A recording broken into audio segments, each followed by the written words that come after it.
Hello class, I will be showing you how to do exercise 2.15 from the Cambridge textbook. So this is the question. It says the unclassified balance sheet for Andrew's painting service as at 30th of September 2010 shows the following. And we did this in class, but I'll run through it just one more time. So the first question here asks you to calculate capital as at 30th of September. So that's basically this, the owner's equity. Andrew will ask you to calculate this. Now the way to do this is using our accounting equation.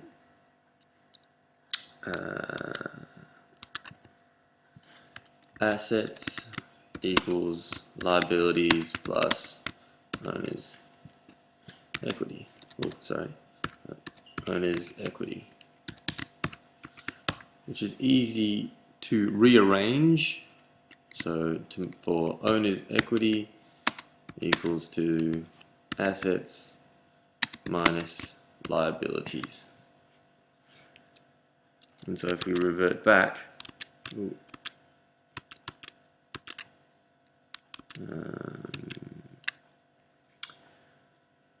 total assets equals to total equities. So owner's equity equals to total equities minus all of these guys. So what we do is 49,200 minus 30,000 minus 500 minus 5,000.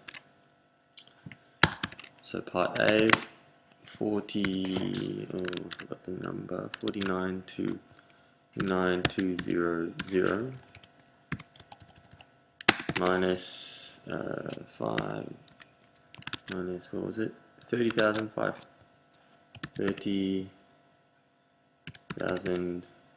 minus 5,000 minus 500. Okay, and that would equal to something 49,200 minus 5,000 minus 500 minus 30,000 gives you 137,200. Oh, sorry, 13700. And that's my answer, part one. So let's have a look at part two. Calculate. So the first one was calculate capital at 30th of September. We've done that. The second part asks you to show the effect on the accounting equation of each transaction for October 2010. Now you have all the transactions here, and it asks you to show the effect on the accounting equation for each transaction. So what we do for this, whenever we're asked to show the effect on the accounting transaction, we draw a little bit of a table. Insert table. Sorry, you'll be doing this in your books, so hopefully this will make sense. I'll just make it nice and pretty for you. And in each of these tables, alright, the first column is going to be assets. The second column is liabilities. And the third column is owner's equity. Alright, now we're ready to start the question. So the first part was part 1, October the 1st, paid $1,000 to a creditor. So I know if I paid money to anyone, my cash is going to go down. So in that assets column, my cash will decrease $1,000. My cash is going to decrease $1,000, but to a creditor. So creditors are people that you owe money to. And so if you paid them off, you're going to owe them less money. So in our liabilities column, remembering that liabilities are people that the business owes money to. Other people that are not the owners, that have a claim on the assets of the business. So if you pay them off, they have a less of a claim on the business's assets. So in our liabilities, our creditors will decrease $1,000 as well. Awesome. Now, and our rules for double entry accounting is that each transaction will affect at least two items on the accounting equation, which we've checked here. So it affects assets and liabilities, and our accounting equation still balances, right? Because if I've decreased $1,000 from this side and decreased $1,000 from the other side, then the accounting equation remains balanced. So on the second, let's have a look. I borrowed $8,000 from Barry's bank. So loan to be repaid in October 2011. So at the moment, we're at 30th of September. If it's loan to be repaid in October 2011, it means it's still going to be a current liability because it's going to be repaid within 12 months. This question's a little bit on the edge because depending on when you're going to be preparing your financial statements, that could be either classified as a current or a non-current liability. But let's not worry about that for now. We want to worry about the effect on the accounting equation for this transaction. So we borrowed $8,000 from Barry's bank. If I borrowed money, that means I have more cash. Awesome. So I know cash will go up. Will go up by $1,000. Great. Oh, sorry, $8,000. My bad. $8,000 from Barry's bank. And my liabilities, so if I borrowed money from Barry's bank, then I'm going to owe Barry's bank $8,000. So my liabilities, Barry's bank, I owe Barry Baza $8,000. Okay? And we've checked that it's affected two transactions on the accounting equation, and the accounting equation still balances because we have 800 on this side and 800 on this side. Amazing. So now part 3, received $400 from a debtor. And a debtor is someone who owes you money.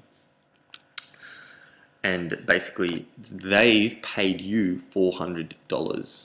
So we know our assets, cash, definitely, has increased by $400. Awesome, because we received $400 in cash from our debtor. However, our debtor is classified as a current asset because when someone owes you money, that's an asset to your business. So once they've paid that off, they're going to owe you less. So our debtor is going to decrease by $400. Okay. Now we've checked our accounting equation. The transaction has affected two items, 1 and 2 on the balance sheet, and our balance sheet still remains balanced because we've added on the same side. We've added 400 and take away 400, so it nullifies the effect. Okay. So on the fourth, I bought more paint on credit. So I've got more paint. So when I buy more paint, what happens to my cash? My cash will decrease by for $2,000. My cash has decreased $2,000. Oh, no, I apologize. Sorry, I made a mistake. It says buy more paint on credit. So I didn't actually use cash to buy this. So if I bought something on credit, that means I owe other people more money. So I have credit towards increase $2,000. $2,000. And what asset has increased? My paint. I have more paint now. So paint, well, stock of paint plus $2,000. And as you can see, like before, my assets and liabilities have both increased by $2,000. So my accounting equation over here is still balanced. And I have affected two items on the accounting equation. Our next thing, Andrew withdrew $200 of paint for his own purposes. All right, let's have a think about that. $200 of paint, Andrew withdrew. So my asset of paint will be taken away. So I know definitely stock of paint has decreased by $200. But on the other side of the accounting equation, our owner's equity, which is the claims of the owner on the business's assets, has decreased as well because I've taken $200 worth of paint out from my business. So the business owes me less as the owner. So the owner's equity, let's call it capital, minus $200. We'll learn a little later that when owners take money or things outside, from the business, we call them drawings. But let's not worry about that till a little bit later. So 5-6, I sold $1,500 worth of equipment for cash. So on the 6th, I sold $1,600. So what happens to cash? When I sell something, I gain more cash. So my cash increases by $1,600. And what decreases in this, if I sell equipment, equipment is an asset. So when I sell equipment, equipment is going to go down. Equipment is going to go down by $1,600. Two items affected, accounting equation still balanced. So on the 7th, I paid the wages owing on my account. On the 7th, when I pay wages, my cash decreases. So I know for sure that my cash has gone down, but by how much? Well, we have to look at the the original balance sheet. It says my wages owing is $500. Okay, brilliant. So I know that I paid all of that off. So cash has gone down by $500 and my wages owing has disappeared as well because I no longer owe them any money. And my last transaction, Andrew contributed to the firm's assets his personal computer worth $4,000. Great. I know that the firm now, the company now has a computer worth $400, computer worth, $4,000. That's a plus $4,000,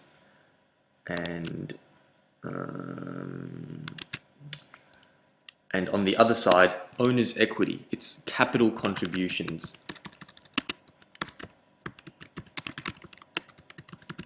Because the owner has contributed money to the business, so that means that the business owes the owner more money. So, or more, the owner has increased his or her claims on the business. So the owner has increased owner's equity has increased $4,000. And that's part B completed.